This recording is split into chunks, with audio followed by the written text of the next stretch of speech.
Hello everyone and welcome. In today's video, I'll be showing you guys how to replace the manual gearbox fluid in your 10th generation Honda Civic. Now the procedures that I'll be showing you in this video basically apply to all manual Honda gearboxes, and the vehicle behind me here is my 2017 Honda Civic Type R, and instead of using the factory Honda MTF fluid, that I'll be substituting the GM Sychromesh friction modified fluid. So let's get started. Now to release this clip, you just pull back and lift the harness up, and do the same on this side.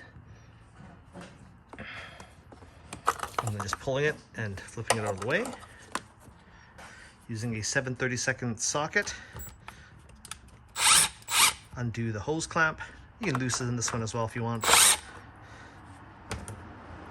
Then undo clip number 1 and 2. And then here, there's a rubber boot that sort of slides in and pops in on this spot here.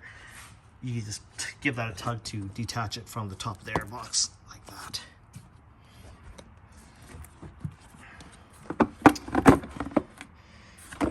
And just remove that. Remove the hose.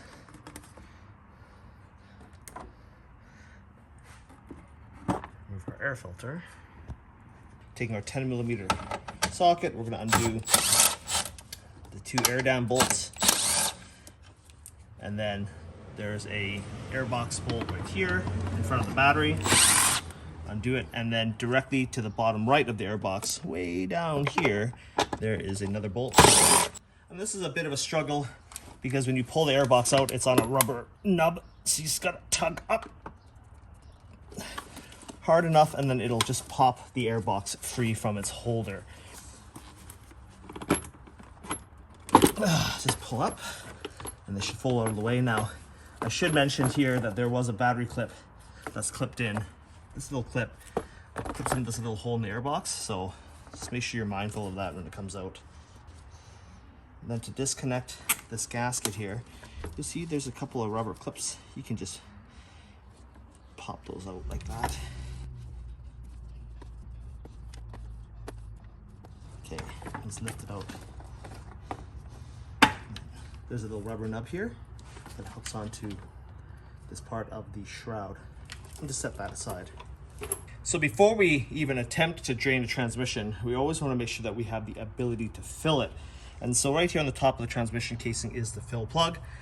You want to make sure that it's clear of any dirt around that opening, and then using a 3/8 ended ratchet extension, stick that into the plug. And using a long handled ratchet, break that plug loose by turning it counterclockwise, like so.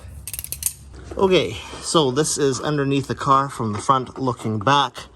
To take the bottom cover off, we gotta undo these 2 Phillips number 1, or I believe JI2 drive screws, which the Japanese love using. There's 2 on that front air dam, and then we're gonna use a flat bladed screwdriver to undo a series of these ones all along this metal cover. And when it's undone, you just slide that whole cover off, and it'll expose the bottom of the vehicle. 2, 3, 4,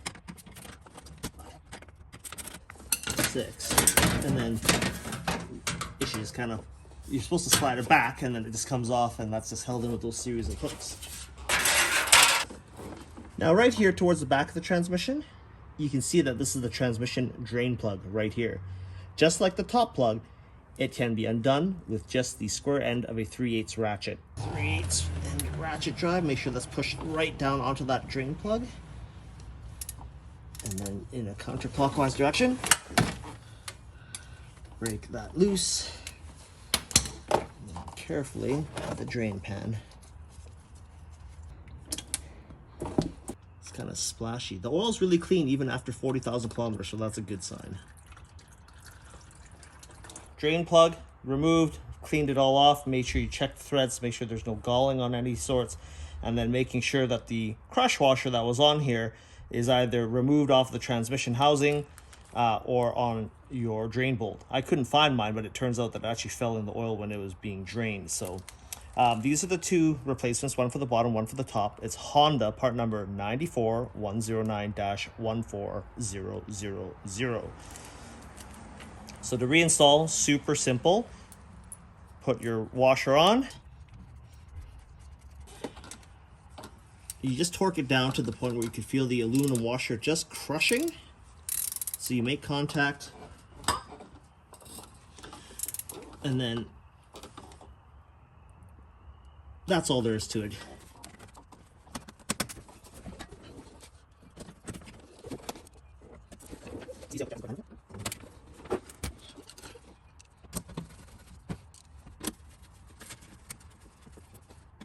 Like many other Honda enthusiasts, we've come to the conclusion that AC Delco Synchromesh transmission fluid that is friction modified actually works extremely well in our Hondas.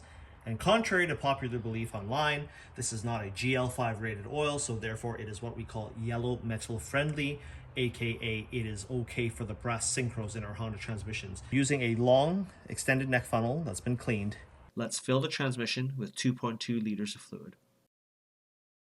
We're going to put our crush washer, new one, onto our fill plug, and then very carefully hand thread this back onto the transmission housing. And then just like how we did our drain plug, we're going to use our ratchet, extension, and just tighten it hand tight. Now the next step here is to reinstall our factory air box. So what we're going to do is take some synthetic lubricant here, and we're gonna just grease up this pin that's on this bracket. That'll help make installation or reinstallation of that box just a little bit easier to slide over. So I'm just gonna put a liberal amount on there, and then I'll even jam some into the hole of that bushing on the box just right here. So there's the bottom. Just lube that up so it allows it to slide in a little bit easier. Install the box back into the engine bay and sort of help guide that bushing onto that pin, and because it's lubricated, it should just pop on. Reinstall our bolts in reverse how we took them out. Here's a service tip so you don't strip them.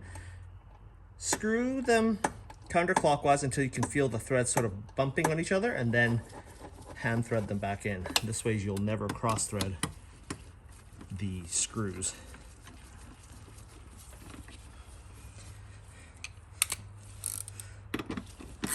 Just finger tight is good.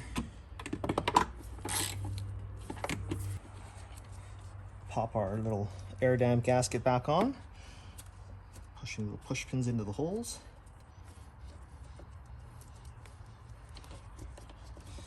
Okay, and then your wiring harness, you can also plug that in to the little hole on the back wing of the airbox,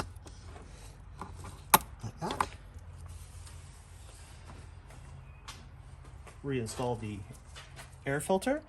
This little tab is pointing up. So up. Making sure there's no debris inside the intake tract. Loosely install our intake hose. And you'll notice there's a little rubber nub here that lines up with the nub channel in the neck.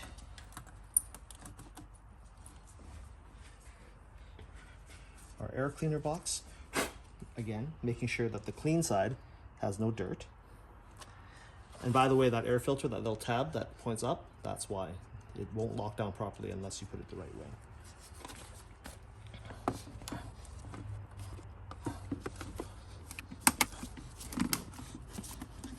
Make sure that the two fingers on the air box lid line up to the bottom ones.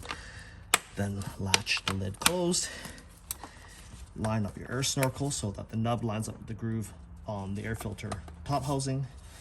With everything seated in place, just hand tighten the hose clamps.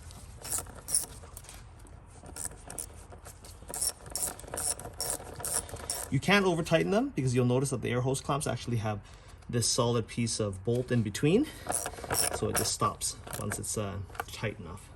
And that just prevents it from over torquing and cracking either this or the intake snorkel.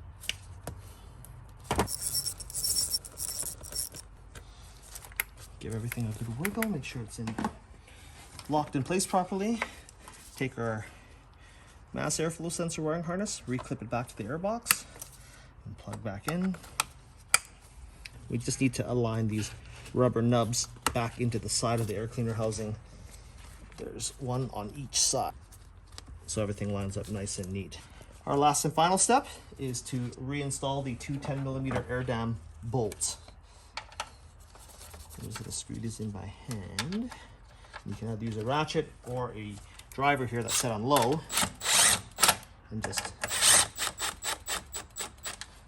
So as you can see from my video, that replacing the MTF fluid in your 10th generation Honda Civic requires just the most basic of hand tools and the proper fluid for your car. Now, I took the vehicle out for a test drive, and the shifting is significantly smoother, and the notchiness in the shift gates has all but vanished. If you guys like this video, give me a thumbs up and consider subscribing to my channel, and thank you for watching.